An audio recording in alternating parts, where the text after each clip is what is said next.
আমি কারো কোনো কাজেই আসলাম না। কেমন একটা জীবন আমার। শুধু বাপ-মায়েরটা খেয়েই গেলাম, তাদেরকে কিছুই দিতে পারলাম না। তবে আমার চেষ্টার কোনো কমতি ছিল না। আমি যেটা হতে চেয়েছি সেটা হতে পারিনি। আমার উপর সবসময় কোনো না কোনো কিছু চাপিয়ে দেওয়া হয়েছে। কিন্তু সেটা হওয়ার কোনো ইচ্ছা আমার ছিল না। আমি কিন্তু ব্রোকেন ফ্যামিলির ছেলে। বাপ-মায়ের আলাদা থাকা, এটা একটা সন্তানের জন্য অনেক বড় একটা ধাক্কা। আমার মতো যারা আছে না, তারা আসলে অবহেলায় বড় হয়। সেই ছোট থেকেই তারা অবহেলায় বড় হয়। সমাজের মানুষের কথা শুনতে হয়। মানুষ আসলে আমাদের মতো ছেলেদেরকে ভালো চোখে দেখে না। সত্যি আমার বারবার শুধু মনে হয় কেমন একটা জীবন আমার। আমি কিন্তু ভালো নেই, তারপরেও ভালো থাকার চেষ্টা করি। নিজেকে হাসি খুশি রাখার চেষ্টা করি যে আমাকে বাঁচতে হবে তো। মাঝে মাঝে মনে হয় যে মরে যাই, তারপরে মনে হয় না, আত্মহত্যা তো মহাপাপ, আমাকে তো বাঁচতে হবে, আমি তো ছেলে মানুষ। যে করেই হোক জীবনটা তো কেটেই যাবে।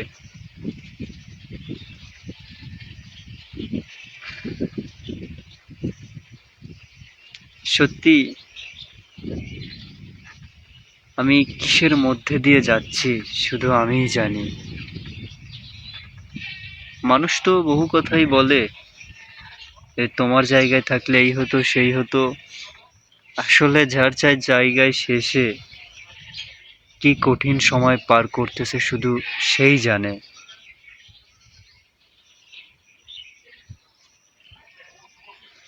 আমার একটা ভেতরে ভেতরে একটা লক্ষ্য আছে, আমি কাউকে বলতে চাই না বা জানাই না। সেটা যদি ভুলবশত সফল হয়ে যায়, তাহলে দেখার মতো হবে ইনশাল্লাহ।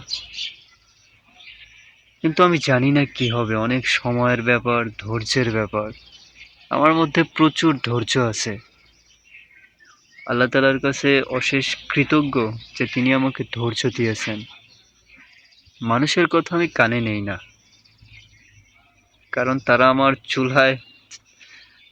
চুলায় চাউল দিয়ে যাবে না যে তুমি খাও। আমার খাবার আমাকেই জমাইতে হবে। তাই মানুষের কথায় আমার কিছু যায় আসে না, তবে মাঝে মধ্যে ভেঙে পড়ি, মন খারাপ হয়। কারণ আমি ওই যে ব্রোকেন ফ্যামিলির ছেলে। যাই হোক, যেহেতু আমি কারো কোনো কাজেই আসিনি, তবে ভালো মানুষ হয়ে, সৎ মানুষ হয়ে বাঁচতে চাই। আমি যেন উপরওয়ালার কাছে একজন ভালো মানুষ হয়ে থাকতে পারি, তার কোনো কাজে আসি, এটাই আমি চাই। ভালো থাকুন, সুস্থ থাকুন। আসসালামু আলাইকুম। আমার জন্য দোয়া করবেন।